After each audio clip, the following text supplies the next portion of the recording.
വെല്ലുവിളി എനിക്ക് പ്രശ്നമല്ല, പോടാ പുല്ല എന്ന് തന്നെ പറയും. അങ്ങനെ തന്നെ പറയണോ അച്ചായ?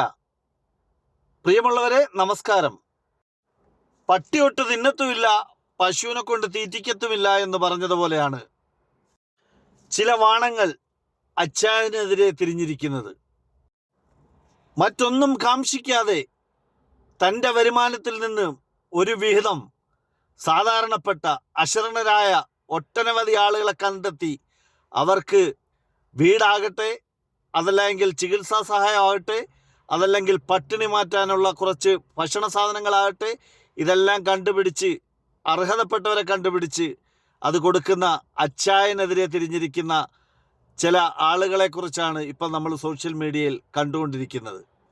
അച്ചായനെ ഞാൻ നേരിൽ കണ്ടിട്ടില്ല, സംസാരിച്ചിട്ടുമില്ല.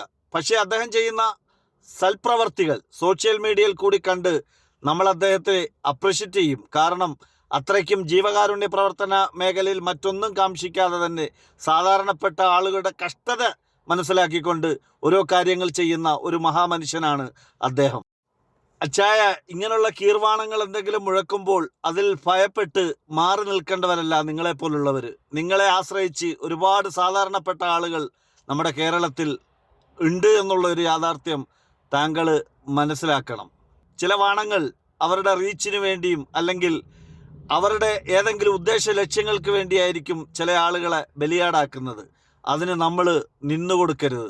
നിങ്ങൾ ധൈര്യമായി മുന്നോട്ട് പോവുക. കേരളത്തിലെ ഭൂരിഭാഗം സാധാരണപ്പെട്ട ജനങ്ങൾ നിങ്ങളോടൊപ്പമുണ്ട്.